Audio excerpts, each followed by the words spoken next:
Regular meeting of the Board of Selectmen, today, June 3rd, 2019. The first item of business is Pledge of Allegiance.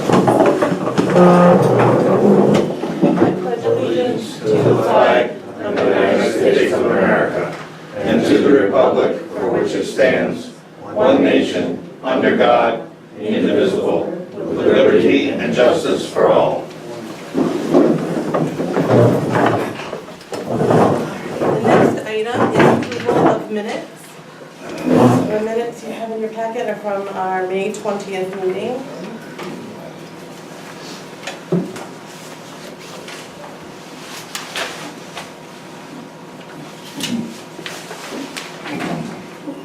Rather than copy, I have, peruse yours. I think this might have been the one that, That's more education. where's Oh, that? no. That's the education. That's slow. Oh, next page. It's fast. Five, okay. These corrections, I want new corrections. Okay. Corrections. So I would entertain a motion. I'll make a motion to accept the minutes of the May 20th meeting as submitted. Second. Any discussion? All those in favor? Aye. Aye. So moved. Was there a change No, these were the first set, so you can see all of them before we, Oh, okay. a couple spelling errors. All right, the next item is present to speak. If there's anyone present to speak on an item that's not on the agenda, we just ask that you identify yourself and your address for the record. Is the water connection on the agenda? It is not on the agenda this evening. Okay, then I'd like to speak Okay. on it. Can you just identify yourself for the record? My name is Jim McCoe, and I'm the applicant to connect to the water system that runs on that Jones Road. I don't, we've been at this for months and months, and based on the last minutes, it's clear this will never end. We just keep opening more boxes. Now we're talking about an agreement. If you looked at what I sent you, and incidentally your minutes were totally wrong, the ball was in your court, not my court, and I'm going to pass that out to everyone here. But I sent you an agreement on the January 9th. That agreement covers 325,000 people in Connecticut through Connecticut Water in like 56 towns. We are going now apparently and inventing a new agreement because somehow we know better. If you looked at what I sent you in that letter, on the bottom page, it says, I had said to the person who handles connections of Connecticut Water, do you have a statement that specifies the maintenance responsibility of the water service firm and of the residential customer? It says our rules and regulations generally spell this out. However, the state regulations direct everything we do. The rules and regulations are available on the website, and the state regulations available on theirs. So all this you're going to do is going to be worthless because the state sets the regulations. Just like they set the law saying I have a right to connect to that. And you don't have this option of letting me do it or not letting me do it. That's a fantasy that's been, but I'm so sick of this. I'm having my lawyer sue the town starting tomorrow. But I want to pass this out because I also want the townspeople to know what's going on here. And I also have a list of all the false statements I've gotten from you and from your office manager. And I have a list of all the towns who have the agreement I referred to that we now are going to reinvent over a period of probably 10 years at the rate we're going. So I just want to pass this up, and then I'll get out of here because I'm really done dealing with you. Will you just pass these around, please?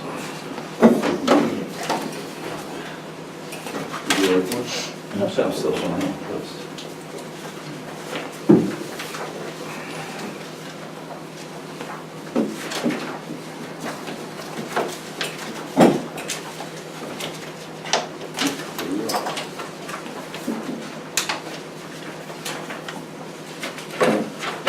And these are all the things I've been told by this board that aren't true.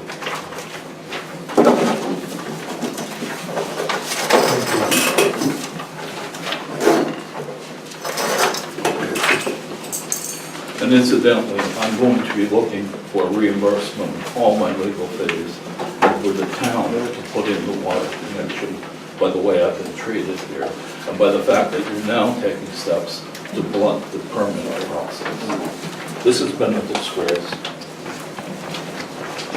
Did we get a copy of? Do you want a copy of? We wanted to give.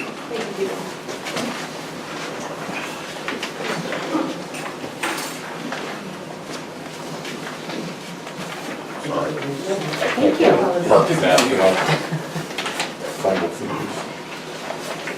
Everybody else want? Is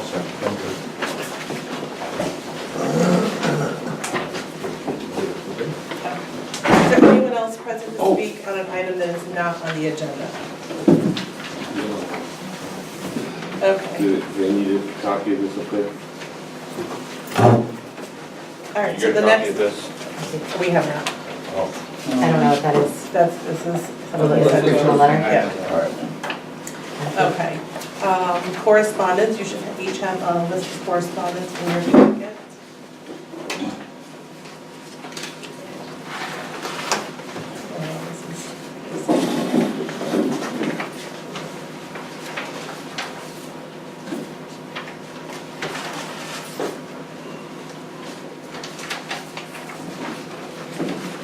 All right, those are all available in the selectman's office. All right, status reports. I will first report that we hadn't received any new information on the water connection as we paused at our last meeting, and that was communicated to the homeowner. I did receive a phone call back from someone at Kieran today, but by the time we got our message from our wonderful phone system, it was after business and he left his office. So we look forward to a new phone system, so those things don't happen. You want to talk about that? Oh, have we sent a copy of this to Mr. McCool? I have not as of yet. Okay. I didn't know if until this evening you all had read that as well. Did you just get that tonight? No, I've had. Did he email that? For May 24th, or. Okay. I think you give them both bucks. So Public Works, Troy's back there somewhere. All right.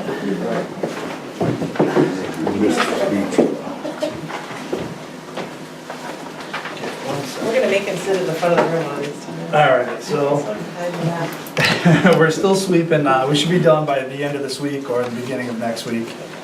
All the dirt roads in town have been graded, so those are all set.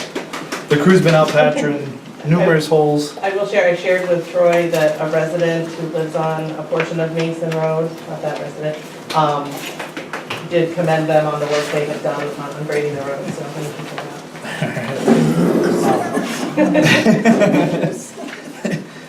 Somebody's happy anyway, I guess. Got one. It was pretty bad. Today we burnt the brush pile at the transfer station. The parking lot got striped on Sunday here at the office building. We installed the new sign on Polster Road. It was a no-through truck sign. We had a couple complaints from some residents that some bigger trucks are going down that road. So we put a sign up, hopefully that will deter them a little bit. And then the radio system, I spoke with Alex and I got a quote for the radio system, which is a lot more than what was originally put in for a repeater. Maybe we can either put it to a discussion at another time or try to save some more money to get this system in, because I think putting a repeater in we're going to be in the same situation we are in now. So Troy's referring to one of the CIP items that Public Works put through that was, it's been on for a couple of years. Right. Stu, at least two, I don't know if longer than that.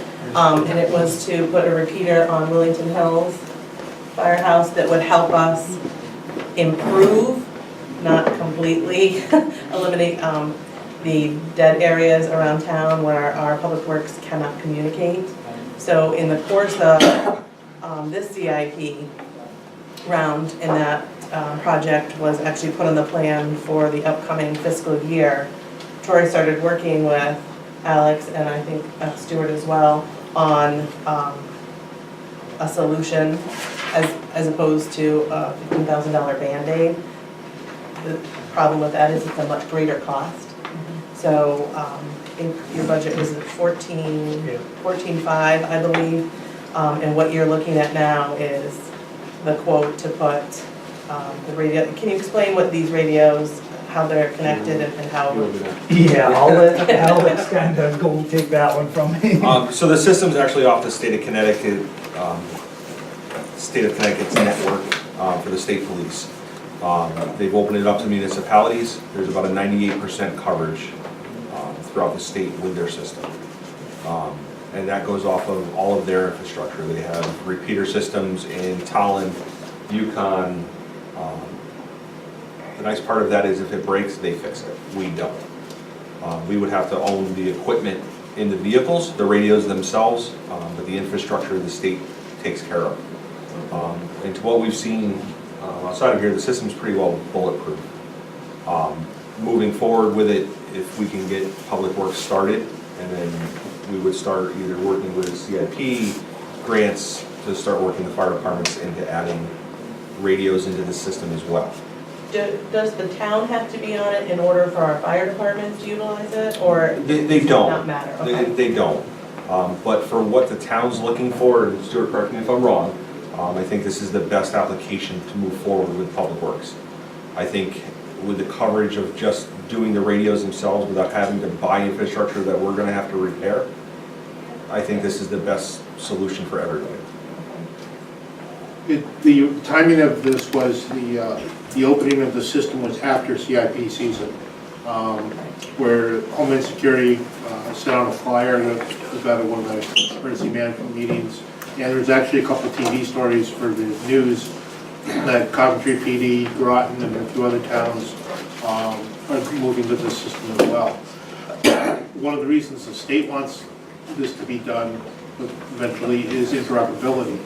And while it doesn't happen often, but mutual aid even between Public Works does occur.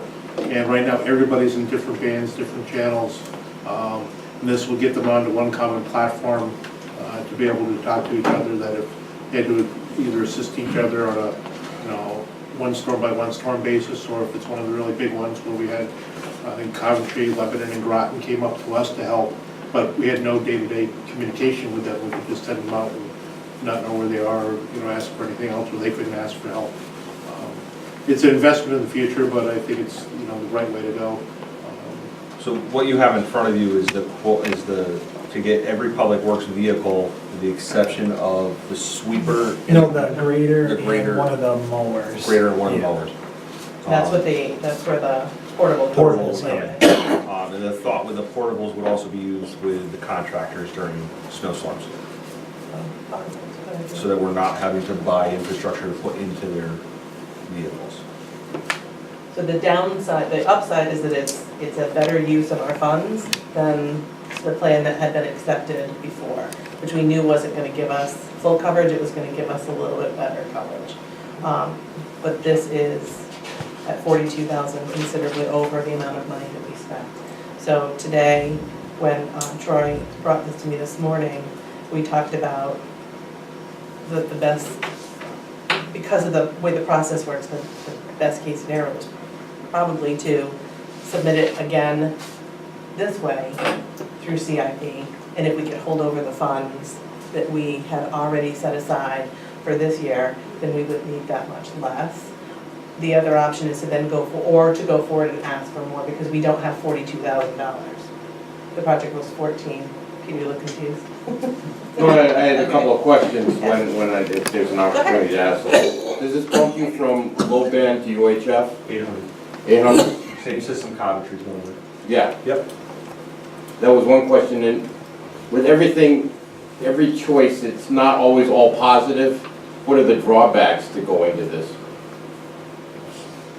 I have to be honest, I haven't heard of any. Okay. Using the 800 system, Well, I mean, 800 is way better than your low band. I've used both, and I really prefer the 800. But there's not, with anything from the state, it's not only upside. There's always a downside, and I'm not hearing it yet, and I have the feeling it's hidden. the only downside that we've seen is the cost of what the equipment is. For a Yeah, there's a number of other towns that were offered this that didn't go to it because there was a downside, and I don't remember what it was because I didn't think I'd have to know. Could it be the cost? I believe the news stories I saw, Avon, I believe was the town that chose not to go for it, and they're spending $3 million instead of $1 million to have their own system. And what we got out of the story was they wanted to be in control of it. Okay. Realistically, the state police radio system, they do DEP, state police, pretty much everything statewide now is all in the 800, and they built that infrastructure up to let everybody use it. If something breaks on it, their people go out and fix it right away at no cost. The worst we can blow up is one radio at a time in a truck kind of thing. I remember Yukon went to their own 800 and didn't go to the state police 800, and I don't know, I think it may have been an administrative control thing I too. believe they're going to the states, aren't they? They sold, I know they were thinking about selling their bandwidth to the state for some reason. So, the only comment I will make on the public safety Yes. side is I'd hate to see Public Works go through another winter like we had this year. So that's, That is my concern. the downside, I have a couple of downsides to waiting, but the process does, there is a process, so I want to make sure that we're being responsible in that way. One, having been in the trucks with our Public Works crew, you just have to wait till you get to a road where you can hear before you can communicate with them. That becomes an issue. And do we run the risk of this not being an option a year from now? You run the risk of it being more money. But you don't think it will be off the table? I don't think it'll be off the table. Okay. I think it will cost you No more. indicators? Oh, I have no doubt a year from now, something will be a lot more. But I know after this last winter was horrible with communications and trying to get the guys to have to use their cell phone driving a plow truck. It's not a good idea. Not ideal. Not at all. Is there a way to get the CIP money that was set aside for the repeater released for this purpose? Or functionally, it's the same, So I and think then at there's, least get a third of the trucks done? well, so we had talked about that at one point, but then we're talking about 2 sets of radios, because Right. we could only put them in, with that 14,000, you thought you could put them in how many trucks? Well, they were, what was it, 2,000, it was roughly 21, so probably 6 or 7 trucks. I mean, and that doesn't, if somebody's in the payloader, if there's a tree down or something, and then it's, where do you put them in the vehicle to have? Right. It's either not enough or Or it's in the wrong one? it's in the wrong, yeah. It's in the wrong place. So we did talk about, Troy did mention that was an option, but then we'd be looking at still needing 2 sets of radios. The current set that was in everything and Right, those and that some. that will increase, if you're gonna do 2 sets of radios, that will increase your cost, Yes. just because that means Yeah. more wiring, more antennas. Well, no, the first radio is already in the But truck. it's already in the truck, They're leaving what's using- already there. They're using existing equipment that's in the trucks to go onto this. You know, we're going to end up buying 2 radios to go into the truck. There's Right. one already there, The one that's and another there, band correct. that, Those would be the 2 that would be, that I'm talking about.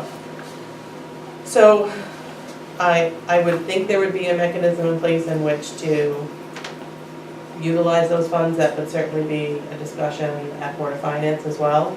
But there's still the discussion of a difference of almost $30,000.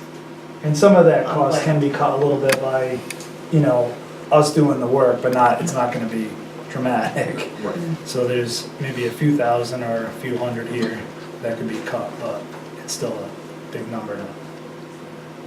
So like the install at it's only 6,000 only. Well, But that's not, is that something we could? Yeah, the base radio would have to be the installed. base radio, they'd have to come out and do, we can put in The radios ourselves, they'd have to do the final connections to make sure that everything works the way that it's designed. They're not gonna let you program them. No. Right. So, because this is just in Troy's Public Works update, and if it's something we may want to talk about further, we can add it to the agenda of our next meeting to have a more detailed discussion. Want to go with that? Okay. All right. And I know he's not done, that's just one. Go ahead, Troy. The next one was, last time I spoke with the catch basin cleaning companies. I had one more reach out. Other than that, nobody else has responded, or they just basically said that we don't want to do it. So that one, it's Janet Sweeping. They're $60 per basin, or $325 hourly, and that equals out to about $2,800 a day. They can average anywhere between 30 to 40, could be more, but depending on how deep, how hard the grates are to come off. So we're still looking at that. And then the Truex one with the clamshell was $100, and they were $100 a basin to have cleaned out, and that's just a rough estimate. I mean, it could be more, it could be less. We spoke a little bit today about how many basins. A couple different sheets from every year vary from 870 to 750. So I'm gonna have to try to take a ride on the roads to count the basins again, because there's not an accurate number. Troy and Janet's, the town supplies the fuel? Yeah, yep, they Is said, that the only one that? yeah, that was the only one. Yeah, Truex said they would supply their own fuel and everything. We would supply water for their truck, Yeah. which is fine. Fuel's That a doesn't, little more expensive. yeah, fuel, exactly. Yeah. So do we have any idea what, at all, what that would be? What that would work out to? No, I mean, I can try to get that for the next one. I mean, that truck like that working is probably burning 40, 50 gallons of fuel a day, Yeah. if not more. So that's, Okay, yeah. I'll try to get that for you. And your numbers were based on the 750, you believe to be the number. Right, yeah. When we went back and looked through the invoices, the number every year is different. And it's well over 800. Yeah. So, there's some Still trying. incorrect information somewhere there in Public Works, and Troy's trying to sift through that. But either way, with the exception of the clamshell, which I think you told us is it just goes down, Just what it goes down grabs, and it grabs. That's it. The rest of them are so far out of the amount we had budgeted. So it's not even close. And we used American Basin, For 5 American years. Pipe and Catch Yeah, Basin, I American. think. And he just said he was done working with us. Yep. Don't know what happened, he just said he was done and didn't want to do it. And he was able to do it for about 15,000. Last year the That's slip. why he was done. Yeah, I mean, it's so far from everyone else's, and then his slip said he did 876 basins from last year, so. This is already a budget issue before we even start, but we're gonna have to do, so I think Troy's probably looking for some guidance from us on Yes. which direction we should go. I mean, the problem is if you do half of them, or you do, there's basins that are completely right to the top, that whether they got done last year, I don't, it's weird. Some don't have a lot in them, and some are, the complaints are coming in to be like, hey, it hasn't been cleaned out in a couple of years. I mean, usually you can see the grate when you pull them off if they've been pulled, and some of them haven't been pulled. Yeah, we've been built Yeah. as if they've been done, Yep. and then some. So, I mean, I don't know enough about this to make any good recommendations, other than visual inspections and estimate, like approximately what's the number that we actually need to do? I would say, I would do all of them. So I mean, you have no matter if they were done last year or not, you can start, fresh basically. Yeah. And then, next year we can either skip some of them, on a flat road, it's not so bad, your hills fill up faster. There's different spots, some of them are in people's lawns, where the roads have washed out, so you're having more gravel, more fill in there. Yeah. So it's hard without sending somebody there to be like, okay, do this one, skip that one, but then you don't do that, and now you're creating a problem now that if the pipe fills up, where they should be cleaned every year. All of them, no matter. I know you sent me a couple of these, at least one, I thought two, had us sending a guy out with them. Yeah, Truex had a guy with them to go with them, so they that- could mark down, they could, what was ever And that's not something that's been done with yeah. the previous. Yeah, and I knew the MS4 that's coming up, every basin is gonna have to be marked, what pipes, what condition the basin's in. So you're killing two birds with one stone basically by doing that, by sending somebody out there with them to mark all that down, and then you're all set. Waterways, and I know the guys, some of them at the highway garage have said that they haven't cleaned out the waterways, in a few years, that we need to start doing that. So it's, as long as time's allowed. So I would start with, I think before we get moved forward, we need to know the actual number Oh, of the basins. That, And then we'll at least be looking at real numbers that are all still, with the exception of one option, well over our budget. But maybe we start with, because you should be doing those now, is that? yeah, they should be, yep, they should be done now. So, thinking about your entire report, right? The last quote here for 42 something, and then these here varying from 14 to $75,000. I think, financial, do we have any money for all of these things, right? Or how much money do we have for any of these things? And then the question is doing something like the clamshell for 14,000 better than doing nothing or only a partial job for more money, Right. right? So, I think we come to this question a lot. We would love to be able to do what we should be doing.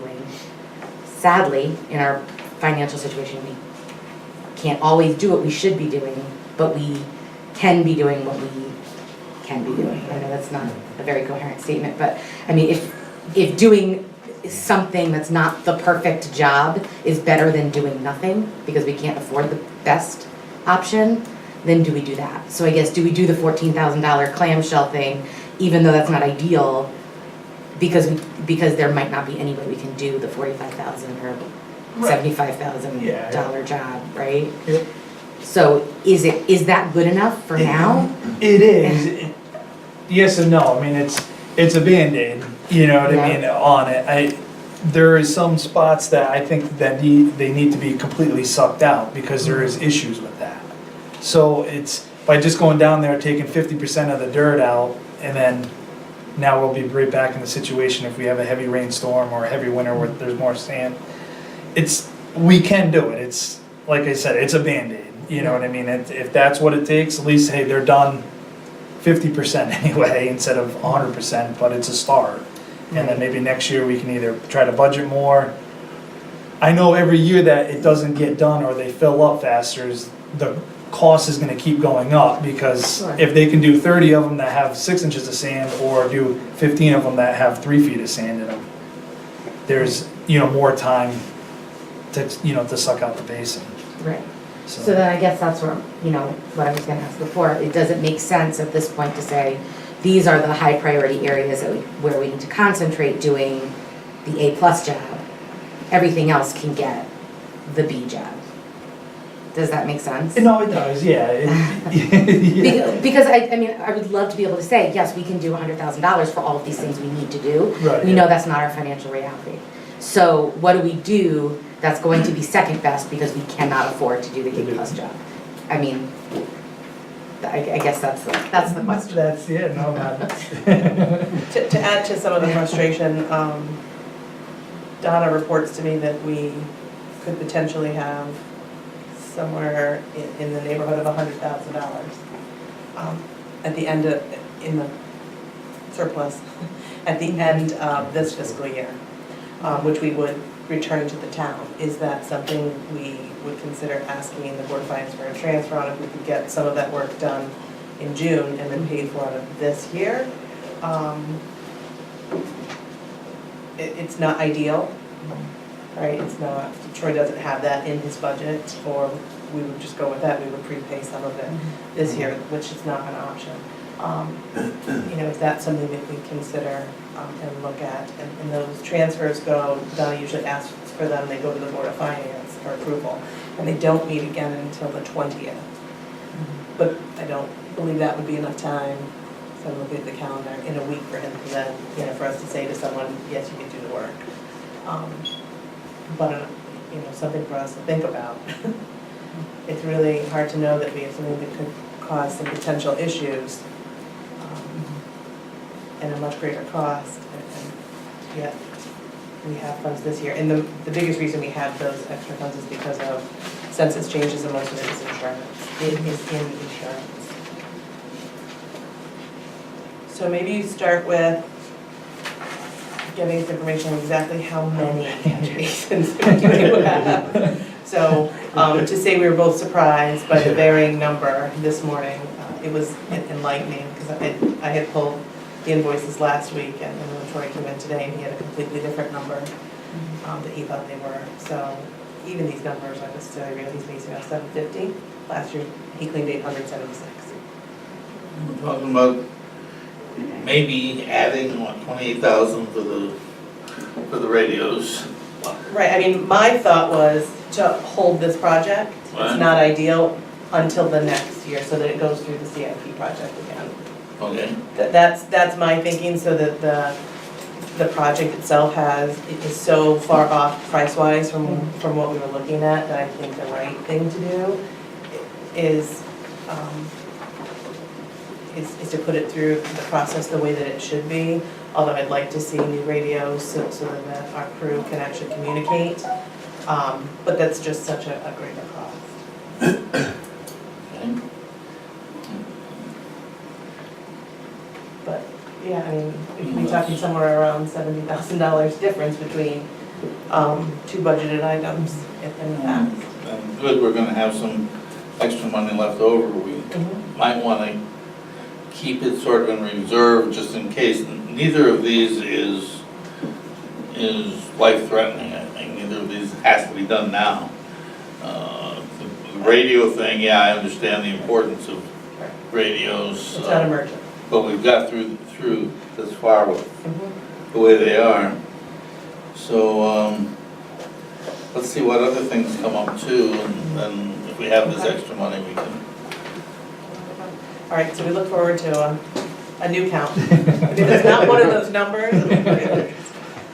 All right, and then this number we'll talk about shortly. All right, so new business, tax refund.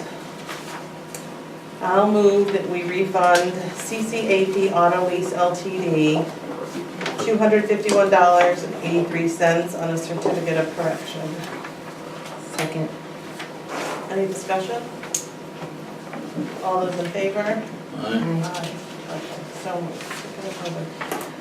The next item was appointing an acting revenue collector. So as you know, we've been in the search for a revenue collector for some time. We have an assistant revenue collector who actually applied for the position. The hiring committee that did the search initially met again and interviewed her. It was the same hiring committee. The only difference was Liza wasn't able to make the actual interview, but went over the resume. So I'm happy to make a motion to appoint Janice Clausen as acting revenue collector for the town of Willington effective June 4th, 2019, expiring April 11, 2020. Second. So discussion. It's acting revenue collector because Janice doesn't currently hold the certification that you require, so she would have to, she has 3 years in which to obtain that. That's about how long it takes. She can begin classes in the fall. And the term is only through next April because it's an existing term. So she's filling a vacancy. So next April would then be reappointed, again, acting revenue collector, and that would become revenue collector once she's certified, or certified revenue collector. To explain those items. It was a unanimous decision by the hiring committee to offer the position to Janice. She began with us in April with no revenue collector in that office, and has done a tremendous job learning with really no one here for quite some time. We've had two collectors who have been in mostly on Mondays and a few nights and weekends, helping Janice out and getting us ready for tax season. And they both spoke highly of her and her skills and her ability to continue on the job. So, any other discussion? All right, all those in favor? Aye. Aye. Janice, welcome. Again. All right, she joined us for a while. Thank you. Hello. Okay, the next item is, it's the Emergency Services Efficiency Committee. This committee began initially in March of 2011. They had members appointed in January 2012, and then some members resigned in August of 2012. And the committee just kind of stalled after that. There was nothing that formally dissolved the committee. Their appointment came with, the time frame was when the committee had completed their charge, then their appointment would end. So I received letters, copies of letters from WIllington #1 Fire Department back in March, where they had reached out to Willington Hill. They were interested in coming to the table and talking about potential merger consolidation. And then in May, received a letter from Willington Hill agreeing to come to the table.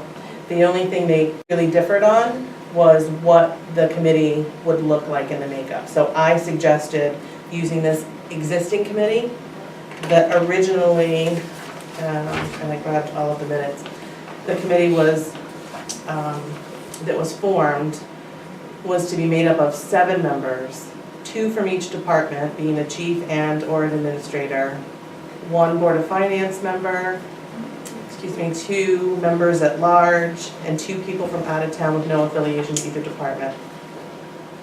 Correct me if I'm wrong to those who sat, I know Mr. Gantic, you sat on that. We never had anyone from out of town, correct? No. Which is harder to find than you think. Correct. And I think it says a lot that both departments are willing to come to the table to have the discussion.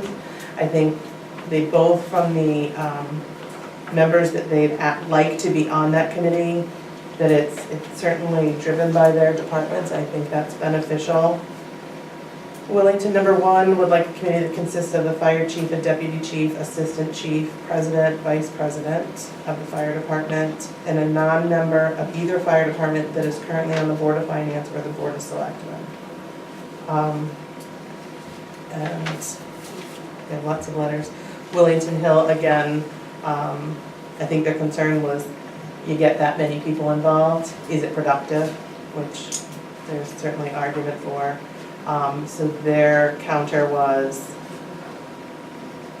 4 members. A workable committee would be 4 members plus an alternate from each department, along with a person from outside the fire service.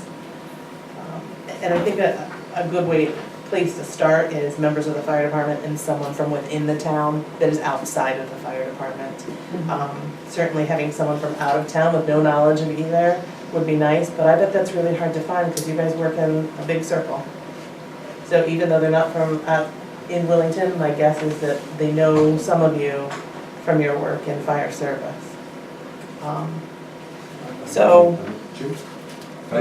Yeah, I think the last that we had agreed upon was 3 per department okay, and 1 from, 3 per department plus at least 1 alternate per department. per department, okay.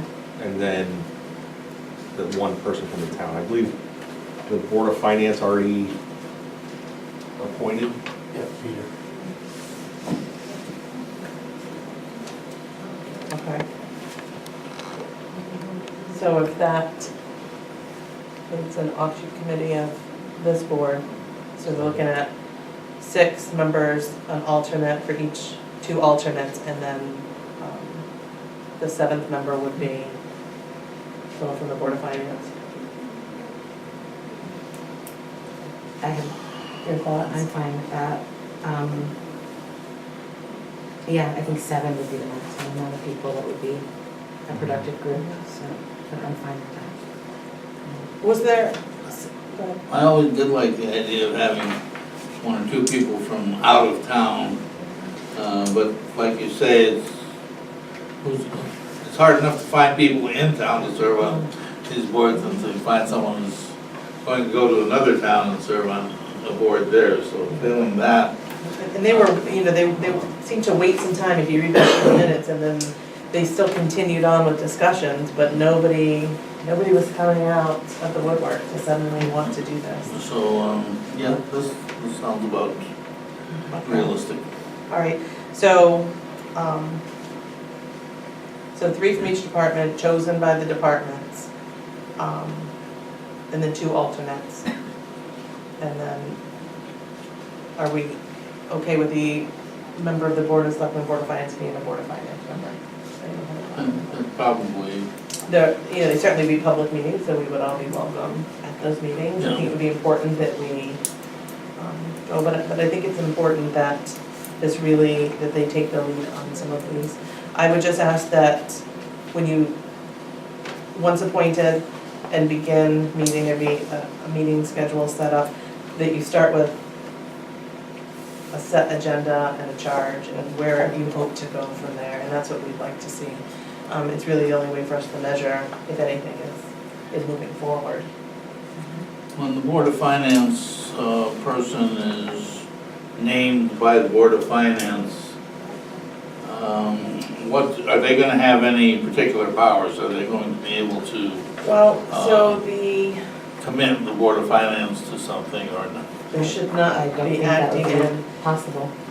no, because it's a committee, I mean, it's a committee, so it's unusual not to have someone from the Board of Selectmen because it's, when this began, the original motion was the Emergency Services Committee talked about the makeup of the board, and the Board of Selectmen would appoint the chairperson of the committee. It's an advisory committee to the Board of Selectmen. So there's no power to speak on behalf of another board. They're just one individual. It just happened, and that's the role they ask, is that it be a Board of Finance member or, If I may speak? yes, you may. Ron Gantic. We went through a consolidation committee probably pretty close to 20 years ago, and it was a member of the Board of Selectmen who was the moderator, basically. So I think that's what Peter's job would be more than anything, be the moderator, because he would have no interest in either department. And is that an accurate statement? Yeah, that's, You have no specific interest in either department, you're not a member? no, I'm not a member of either department, and I have interest in both departments. There you go. I'm an interested, disinterested party. That's because he's a police guy, right? Please, Everybody's out at Cousin night. Jay. They're the dark side. Okay. Erica, point of Yeah. information. Identify yourself. please. Yes, Robert Jellin, Lucerne Drive. What the name of the committee suggests to me is Emergency Services Efficiency Committee. Now, not knowing a great deal about this, my question is the function of the committee, is it to facilitate quote-unquote negotiations between the 2 fire departments in town for possibly an eventual consolidation? Or is it to, in addition to that, you know, bring about some possible solutions as to how each of the departments might operate within their own spheres? Perhaps in the future, leading up to a possible consolidation. So my understanding from the letters that I saw back and forth from both departments was that they were willing to come to the table to talk about a possible consolidation Okay. or merger. Okay. When this began back in 2011, Right. the original motion was to form a committee called the Emergency Services Consolidation Exploratory Committee. Okay. And the name was changed because oftentimes when you use those words like consolidation and merger, You just sort brings of- it- right. right, brings, Yeah. but I Gotcha. believe and I'll let both leaders from, I see both the chiefs and presidents from both departments here, that the intent that I read in the letter seemed to be they wanted to come to the table to talk about potential merger. I know this has been going on for a number of years, Sure. so, you know, I mean, A number to of the the generous. public, right, and, Yes, you know, I will say that, you know, I have a great admiration for both of the fire departments, so. as do I. I mean, they're all willing to go in and do the work that most of us either aren't or Exactly, can't. absolutely, So absolutely. would you, the four of you I see here, agree that the intent was to discuss a Yes. potential coming together? Yes. So, and again, I think there are two individual corporations that it's important that they lead the discussion and moderated by someone else. So what we would need then is candidates for appointment, and we could do that at our next meeting, which is 2 weeks from now. And then we can begin and start that meeting. And then, you know, kind of set, maybe your first meeting agenda sets the charge, the tone, what you want to talk, and determining when you'd like to meet. And I think also, like, I think part of the conversation is answering that question. Like, it's not necessarily a certainty about what the outcome is gonna be, but the process is gonna be important in having the conversation and figuring out short, medium, and long-term planning and what's gonna be on the table in, you know, in the near future, the distant future. So I think yes is the answer to your question. It's all of that. I'm happy it's an odd number too, thank God. Yeah. It has to, like, why would you not? We like to do them. Yeah. We only like the Board of Finance for 19. Well, I commend you all for, once again, coming to the table and having a conversation, so. And these need to be specific individual names. It can't be position titles, correct? Correct. These were in their discussions. So they each had meetings within their departments, and that's what their membership talked about. But when they said president would be, so we would get a person coming forward. And they'll decide. So they each presented some options, and we kind of come together, and between myself and the communications, the two chiefs kind of landed on using this committee and then structuring what works best for everyone.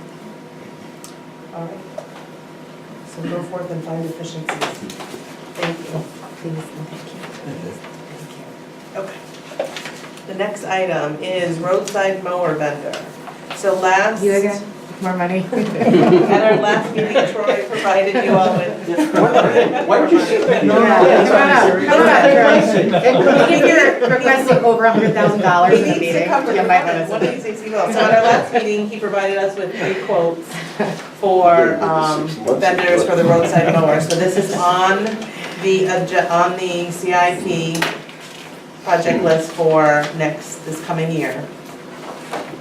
And the process for this will be a lease. So the process is a little bit different than not John, but at least Liza and I have gone through the steps for. So in order to do this, we don't need a town meeting, we need a public hearing. And so that we're sharing all the information about the lease. And there's 2 ways it's been done in the past. The 2 ways are to have the Board of Selectmen chosen the vendor, and then having chosen the bank in which we would procure the lease from, then taking that information to public hearing, which is obviously the most efficient way, then we can share all that. It has also been done where the bank has been chosen after the fact. So we shared information about what we were purchasing, and then the bank was procured afterwards. In a perfect world, the way to do it is get all the information down. Because this is not a perfect world, we need a roadside mower. As well as our business manager, I'm taking some vacation at the beginning of July, which works in no schedule. So what we could do is choose the vendor, hold a public hearing at the same time as at least one other item, if not 2, in a town meeting to share the information. There's no vote in public hearing, it's just sharing the information. And then take the steps through this board, which they have to go through anyway in order to finalize a lease. Makes sense to you? Explain. I think so. So you're saying, So step one, for anything we would do would be to get the quotes, which Troy has done. Did you say 2 of them were off the state bid Yes, list? But neither of those were the the cheaper of the cheaper, the one that yeah. you're recommending. Troy's recommending that we go with Big Boy Toys. You can't make these names up, But accurate. but accurate. And the total was, it's added up, it's 124, it's under 125,000. The budget in CIP for the lease was 154. So Troy's come in well under that. It's because it's a lease, it's not, see, we save some money. But we already looked there, it's not real money to be used because it's a lease. The payments are broken up. We tried. So what would need to be done by the Board of Selectmen is to choose, this evening to choose a vendor. And then we can move forward with public hearing and then address the lease after. So then what has to happen with the lease is Donna has to have all the information from what we've chosen. So this is step one, no matter which direction we go with the public hearing, choosing the vendor. And then Donna needs all of the specifics of the purchase in order to solicit bids for a lease. And then we finalize the structure of the lease. Then Donna prepares the RFP. After the bid for the RFP, then the Board of Selectmen would call a public hearing. It has been done both ways. So, so it'll be 2 public hearings. no, we just need to do one public hearing. We just wouldn't have the bank information to share the public hearing. When the animal control truck was purchased, the lease company had not been secured. That process had not happened then. In other instances, the lease company had been done and the vendor had been secured. The reason for not waiting, I'll let Troy talk to where we're at with roadside mowing and the equipment we have currently. Yeah, basically the other mower is broke, and then we have that little M&B with like a 40-inch mower head on it.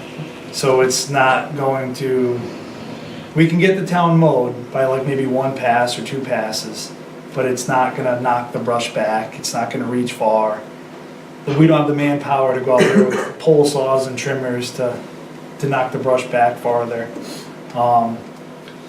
So it's, if it doesn't happen, and with that being, I know the money with July, it takes about 2 to 3 months for the tractor to be ordered and put together. So the longer we wait, we won't be able to get the tractor. We need the tractor now versus, in January. Yeah, January when it still can be used in January, but it's not going to be. The roadsides aren't going to be mowed. So at this point, we think maybe September. Yeah, August, September. August, September, we'll have the mower in and ready for you.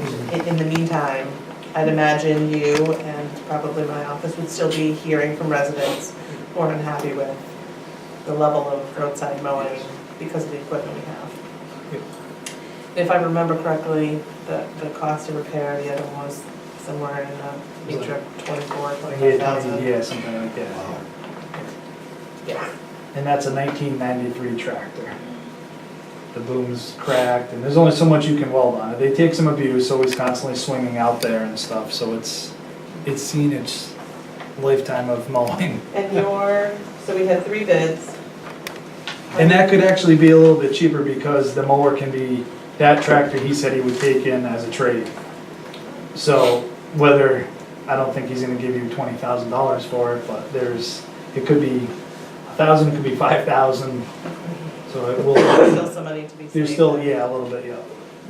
And would you know that once we commit to? Yeah, I can have them come up, but I just didn't want to waste all of them and not have, if that's the direction we're gonna go in, then I can have him come up and he can, give us another estimate, another price on it, and we can get the exact figure for what it is.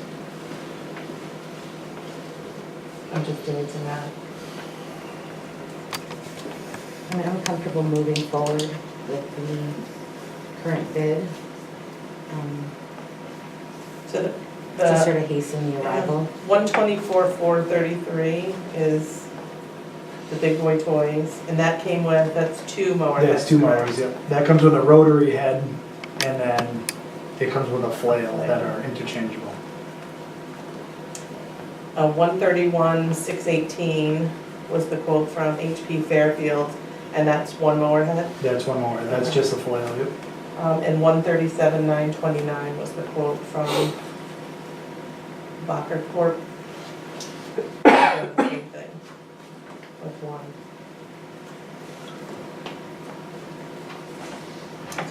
So, Something good. HP Fairfield.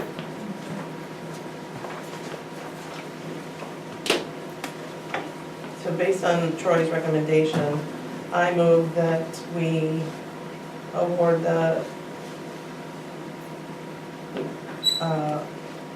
roadside mower vendor to Big Boy Toys LLC Second. for the price of $124,433. I still second.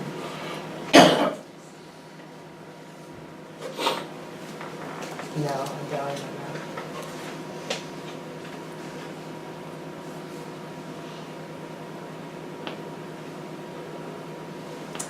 $144,433. $20. You're not lined up, what do you do? I'm old school math. Okay, any discussion? So now we have to have a public hearing? Now we have to have a public hearing. Why don't we gonna set that? So I believe we have at least one other item, the phone system. Okay. And I know the Board of Ed has that on their agenda for next week.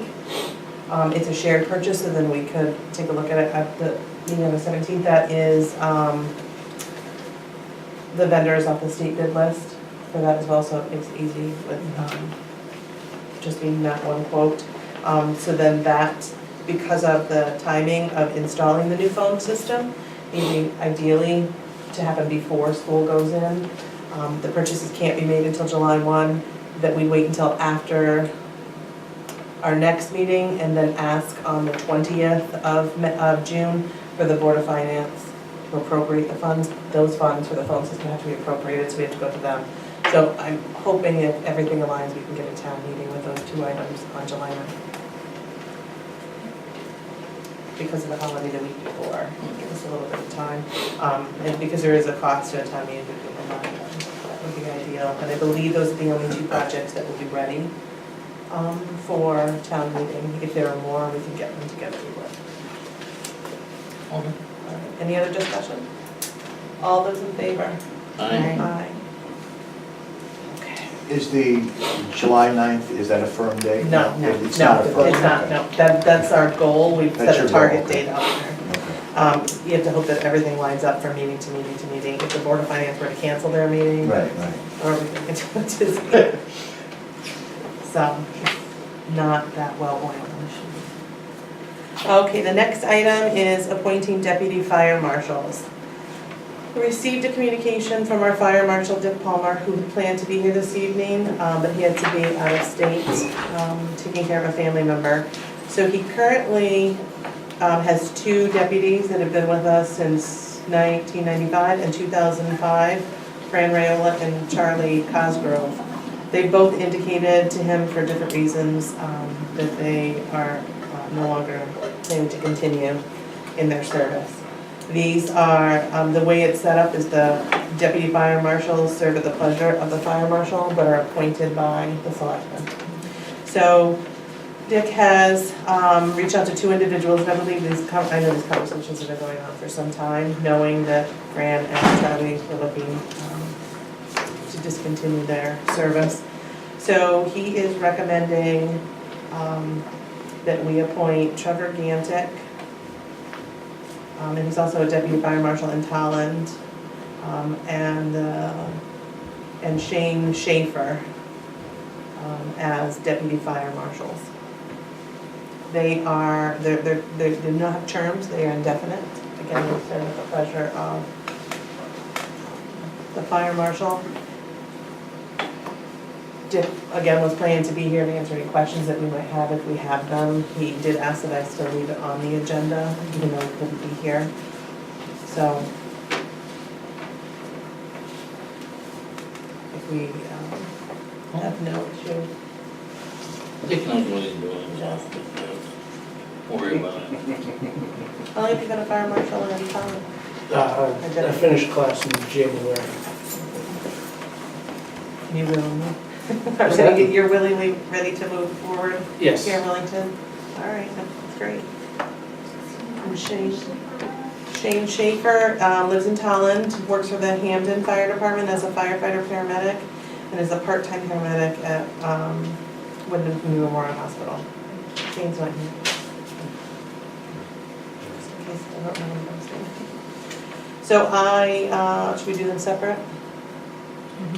I move to appoint Trevor Gantick, Deputy Fire Marshal.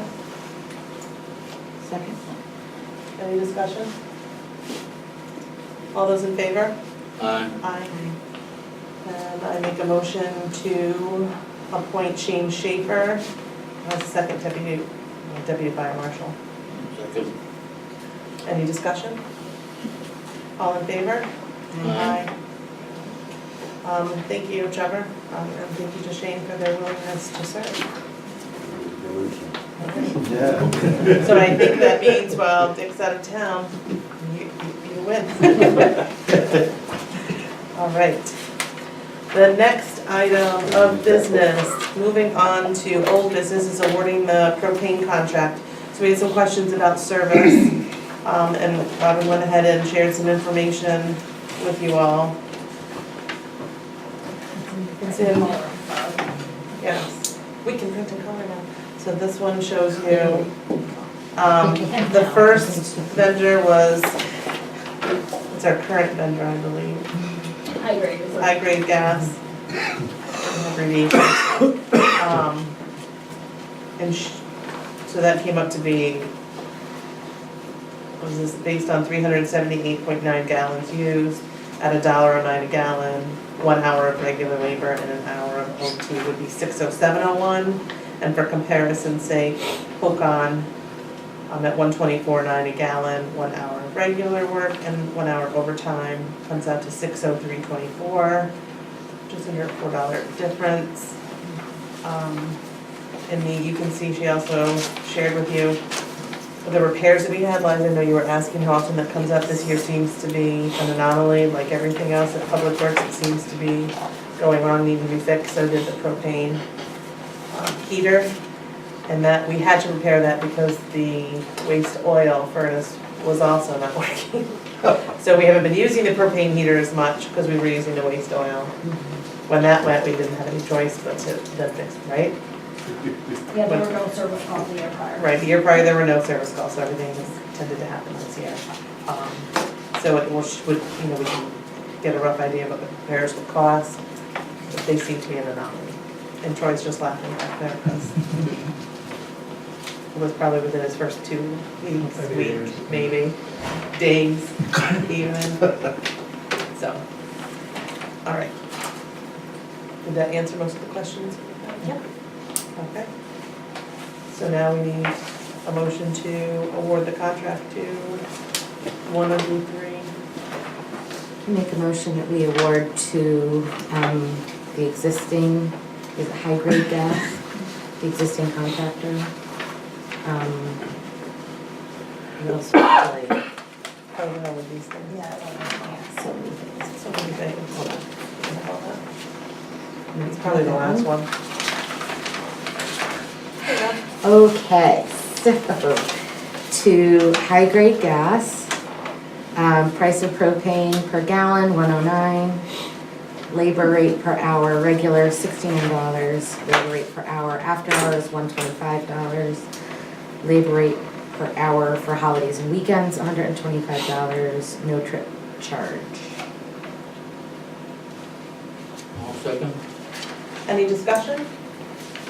All those in favor? Aye. Aye. All right, Robin, thank you for doing that once again. All right, the last regular item on our agenda is Willington Hill property purchase and request. I know at the last meeting we said we didn't really have much more to say unless we got new information. I was kind of hoping you have something new to have shared with us. Yeah, unfortunately, I just got a revision to your request at Okay. 5:30 tonight, and I Okay. haven't had a chance to read it over myself. Okay. So I've been going back and forth with a couple of versions of what you were requesting and to exactly what the money was going to go for on our side of it. And again, I have it 99.9% revised and ready to go to you. It'll probably be tomorrow. I can get it to you So from my end. when we get new information, I'll share it with you all. And part of that is, or I'm looking at you, but I should be directing it actually over to the Board of Finance. Part of that is Board of Finance telling us what line items we're talking about here as well. Yeah, there was two sides of it. Okay. We wanted to know exactly where the funds would be coming from and where they were going to. So- Again, my side of it was right there as to where the funds would be going to exactly. And Standard question. And the Board of Finance next regular meeting, as far as we know, is June 20th. So they haven't discussed anything because we can't until they meet. Okay, so then, and that probably complicates life on your end. But, I mean, I would request that we leave it off our agenda until such time as we have all of this information, so that we're moving forward with all of the information, we can actually take a vote on something, take some action. So then when is the earliest that Board of Finance is going to be able to get that information, and then we could have an actual motion to call?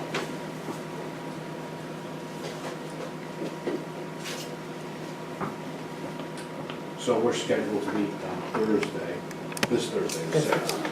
But we also scheduled to meet on Thursday, the 20th.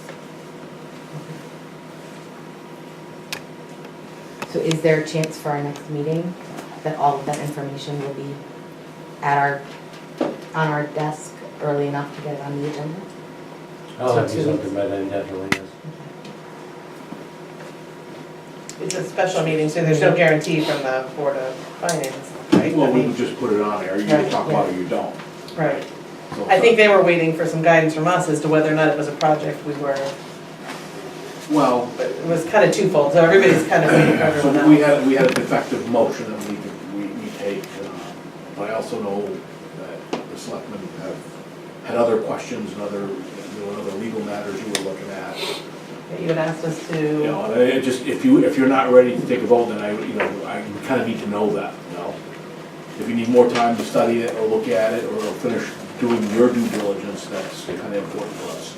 I so, think the pending question from last meeting, and maybe I'm misremembering or not, or leaving out a couple of details, but I think the pending question was, what is it that is being asked to fund, and where is the money coming from? I mean, I think, and then that is what we could discuss if that was what we needed in order to take a vote. And the legal ramifications on who owns what, if we did this, who would own what? Well, and that's part of what the fire department's doing, that first piece Right. of what are we being asked to fund. That's all part of that same question, right? Like, Right. if we are allocating $60,000, we're asking the town to vote on a $60,000 allocation, what is, in exchange for that, what is it that the town is gaining? I don't know exactly, but you know what I mean. and then there was some I feel like discussion about us meeting with the attorney to take a look at, agreement if we were to put in money towards a purchase and what that would look like. So we did start those discussions, at least on the town side. Yeah. And, any agreement would have to be then worked out between the two entities of the town, if it moves forward, and the fire department. So I don't assume that would be a quick process. We may say, here are our stipulations, and they may say, here are our stipulations, and we have to come to an agreement somewhere. Yeah, it was our understanding that the discussion was to call the town meeting, you needed to know exactly where the funds were going. And that's what we're providing, that's what I have in documentation. Well, so in order And we to, also discussed prior to that, that the association is not separate from the fire department, so the legal part of it does not change in terms of the service agreement with the fire department. So it's I think, funding the so same I can agreement. tell you from talking with our town attorney, there is some question about the differentiation between the association and the services contract that we have with the two fire departments. So we did talk a little bit about that, and they were looking into some issues for us. Okay, So we yeah, I don't have haven't heard those answers. questions from Right. the attorney. or No, anything? not yet, so they were looking at And things there on is their end. no, on legal entity that's the association. There is no, so there is nothing to discuss. So in the money terms of- belongs. Okay, that's kind of confusing. So there is no legal entity, but the money belongs to There's no legal them. separation of the association and fire department. It all falls under the fire department umbrella. Therefore, the service agreement the town has with the fire department. So then why would the association exist and why would why would the money belong to them if Only, it as doesn't I stated exist? before in meetings in the past, that only to keep separation between funding from the town, the taxpayers' money, and funding that we receive through grants and fundraising, or not grants, but donations and fundraising. So. I just want to try to with understand, those- Tom, it's not a legal entity that exists somewhere, but that's where your money is housed. Yes, like I said, fundraising and donation money, so it is clearly kept separate from taxpayer money. That's the only reason why it exists. And I think this is, That's why this That's is, what why, the that's writing why it's complicated, is because it's not a legal entity that the money belongs to, right? So your money, so you're saying the money really is Willington Hill Fire Department. Correct. do you have an, Everything that goes on Okay. with the Wellington Hill Fire Department and Association is the Wellington Hill Fire Okay. Department. and at some point, it could become a question, who owns what money, which would have to be settled by a court, or at least by legal negotiations, which right now, we're not involved in because it's the fire department. But if we're gonna start putting $60,000 in there, now we become involved, and we want our lawyers to take a look at it and tell us what. Well, again, the reason, the explanation I received was it's no different than putting an engine in one of our fire trucks. It's about the same money, and it would just go to Wellington Hill Fire Department for the benefit of the fire department and the town to improve or replace what's needed. I think at this point, the town looks at the purchase of land a little bit different than putting an engine in one of the fire truck, in a piece of apparatus that they own, so that in theory, it sounds the same, but it is a little different. So, Jim, go ahead. Your charter changes, right? You're right now, you're providing fire service, and, you know, and the lawyers look at that like, oh, okay, you're doing your natural fire protection service. Whereas, you know, as soon as you start the land purchase, you talked about, well, you know, you might, maybe you lease out the house or something like that, the rectory or the function hall and all that, then there's another component that's added on there. I mean, I'm pretty sure the lawyers and the insurance people want to look at that. I don't think it's a big deal in the financing thing of it. I think, you know, there's only so many places to look, the left pocket or the right pocket, you know, as far as doing the motion for the finance end of it. But these kind of matters, you know, as long as the selectmen, they check with their legal counsel, you know, and they work with you guys, and everybody's happy with that, then I think we're ready to. And we haven't, right? We don't have answers to that yet. Like, we started the discussions, but. I know there's been a reach out from our attorney to your office and hasn't got any information back in terms of what questions they could answer in terms of. So I think that phone call was a little questionable as to whether or not they were a legal representation of the fire department. Right, but then he was also asking things that the Board of Finance needs to answer. Correct. Not. So there should probably be some communication if he's an attorney representing, so that there's clear understanding of that, because we wouldn't just have these conversations with any attorney who calls and says I am, right? We don't know who represents you, or that that's really, it was kind of posed so that we were unsure. Very. And that was, if I'm not mistaken, I believe that was Wednesday or Thursday. It was twice last week, because I was under the impression, if I can, that he was representing the diocese at first, and then the second phone call, it became clear that he was representing the fire department, but he didn't say that, it was just. Right. Kind of calling, if I can help you understand some information without any real background, and that wouldn't be the typical communication from an attorney.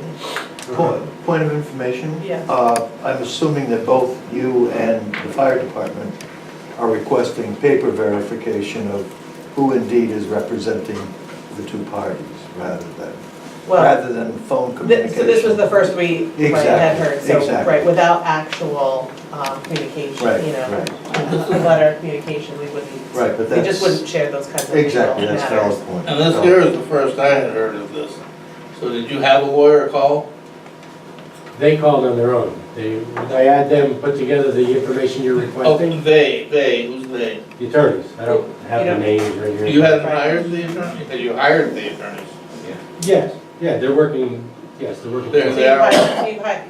you can't tell us who the attorneys you've hired so that we know. I if could, they but I didn't bring the communicate information with with our me. So we'll need to know that before we You know, I can look it up communicate right with now. them. for you. Well, But they will, have them send you a formal correspondence and we'll get together formally on it. It's just, the reason why they reached out to you is because the information was requested at the last Board of Selectmen meeting.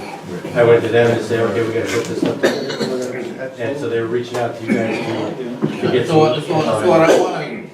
what I want to establish here is you, you talked to your attorneys and said, I want the answers to these questions. And then they called, Robin and asked those questions?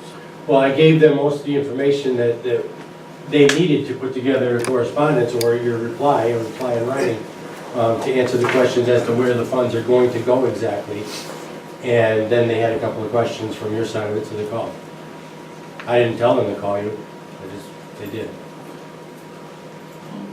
Hey, I just, you know, if I'm paying an attorney, I'm gonna make sure I'm gonna call them and tell them what I want, because, Well, they're doing it for free. We're not paying them. they're good. So they're helping us. Okay. That's a good deal, okay? In any event, I think the, I will get you the correspondence that I Right, have. we still have some yes. work to be From done. them. And to your point, Jim, wanting to know if we are ready to move forward before we appropriate the funds, I think it's hard for us to say, yes, the answer is clearly we're not yet.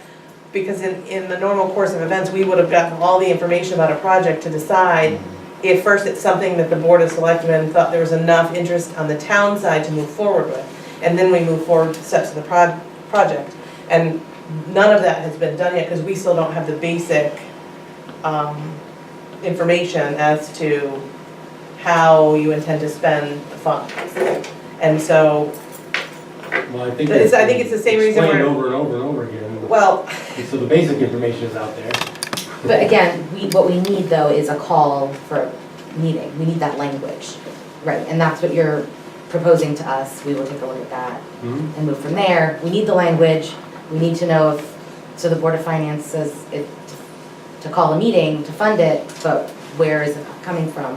Because this is what goes into the call for a meeting for the town to vote on. Right, which I have. And again. so that, I mean, I think that's what we need, and there's no point in further conversation Yep. until we have that. I'm sorry, but I'm still not quite satisfied here. These attorneys, are they the attorneys that represent Wellington Hill Fire Department Yes. all the time? They're you have them under In retainer? this, for this instance, for this case. you typically have attorneys. Yeah, we typically have a different attorney for this, but this attorney is a real estate lawyer, so they're taking on this project for us. He's taking on the project for you, he's not being paid by anybody else, by the diocese or anything? No? Wow. Okay. Just more support In any for the case, if I can suggest, I think any communications with us, because it's gonna end up going to our attorneys, needs to be in writing. Okay. He can send us email or whatever questions, and then we can handle them from there. Yeah. Right. It was very unclear It when he was called, he was unclear, asking yeah. for information based on a meeting, so Robin directed him to meeting minutes to get that information. So, we're not in the habit of giving out legal information to someone that we didn't know anything about, and that's to protect our side, so. Okay. All right. So, next, last item is good and welfare. I apologize, Robin, I have several things. So Wellington Day was a big success. I want to thank the entire committee, especially, well, I shouldn't say especially, our new members, Sarah Reese and Maria Kennedy. They were the only two outside of the existing members who stepped forward to help with that, and it was a great, I think it was a great success. I've been asked, John has asked me a couple times, if we could ever tell how many people. I think we both like to know how many people attend, and we don't know. If someone can think of a good way to get a count, without it being more work on Robin's plate, we'd be interested in that. But there's no, even when it was here at Center School, there's no real entrance. So they come from all sides, so it's hard to tell. It was warm and beautiful, and there were a lot of people. If I So, could just add, yes. thank you, huge thank you to Jacob Woshinski. That kid, Alex and I worked 50% less than we had. It was greatly appreciated. Yeah, Kudos to that kid. I will mention that he was not asked to do that. He was voluntold. No. He called me and said, I can't do whatever it was you wanted to do, because I'm working for Sarah. So Sarah he reached out to Sarah Reese, and next thing I know, he's doing several things, He was so. amazing, really. He was not on the committee, but, Well, he is now. so, there you go. Meanwhile, his mom may have had some things for him to do, but they had to go on the back burner. So if we had a way to count, we'd be interested to know. I don't know, for whatever reason, last year it wasn't an issue, but this year we have people parking on 32. Yeah. I think it may have started because there was a car that was there overnight, is that correct, Yeah, so Alex? there was a car Jacob there tells that- me there was a car there yeah. overnight, So- and we played follow the leader, I think is how that Yeah, went. and the hard part is there's no parking, we can't go out and say you can't park there. There's no signs that say you can't park there.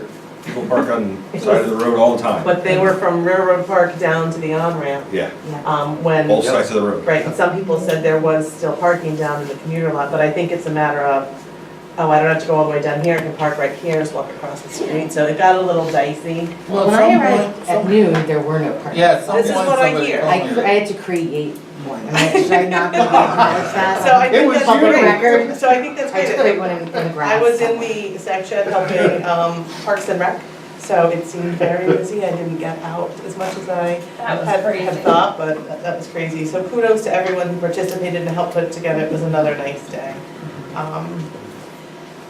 I want to congratulate Hall School band and choruses. They performed at Great East on Friday. The select chorus received a platinum, which is the highest award you can get, and all the other bands and choruses received gold. So they all did a great job, so kudos to those kids and their band and chorus teachers. They do a tremendous job with our middle school kids year after year. I want to remind people that June is dog license month, so visit the town hall. You and said get job your dog- license month, is that Yes, what you that's said? exactly what I said. Or dog license month, so it is $19 to register your male or female dog. If they're spayed or neutered, it's $8. That's until June 30th, and it becomes a $1 extra per month after that. This Saturday, the 8th, our animal control office is hosting the second annual low-cost vaccine clinic, rabies vaccine clinic. Oh no, there are multiple. So rabies, canine, DA2, PP, feline, distemper, and heartworm tests. So that will be here on Saturday the 8th from 10 to 12. And it's cash only. And the town clerk's office will be open to register your dogs at the same time. So stop by and see them. Graduation for Hall School is next Wednesday, the 12th at 7 p.m. You should have each received a letter and a ticket. E.O. Smith graduation is 2 weeks from tonight at 6 p.m., which unfortunately is the same time as our next Board of Selectmen meeting. I don't know if that will pose an issue. I do not have. Will it for you? No? Not for Okay. me. Okay. This year's not an issue for me, next year it would be. Potentially, Yeah. actually, because Yeah, so I know it is now a ticket-only event. It used to be a free-for-all, and it's not the case anymore. So we wish well to all of those moving on from Hall School to high school, and our E.O. Smith students moving on to their post-high school days, yes. I want to thank the Garden Club, who, if you may have noticed, has begun working on our flower beds. outside. I want to thank them all. It's starting to look nice after being covered in cones and tape for most of the winter. And then we had another successful fill a truck for Public Works Week last week. We collected 561 items to help fill the food pantry, so I want to thank all of those residents who stopped by here, Public Works, the library, or Willington Day to donate items. And the food pantry will always take food items, no matter what. But the shelves tend to get bare this time of year, and this is when families with young children might need a little bit more assistance from us, as now kids are home, and they eat a lot. She says. Can confirm. All right, with that, unless either of you have something to add to good and welfare. Oh, I do want to mention Memorial Day Parade was another successful day, and I want to thank Robin for all of her hard work, and to new VFW Commander Ed Degata, who oversaw his first Memorial Day Parade. It was yet again a wonderful event to honor those who gave the ultimate sacrifice for our country. Okay, with that, I move to adjourn. It's 7:55.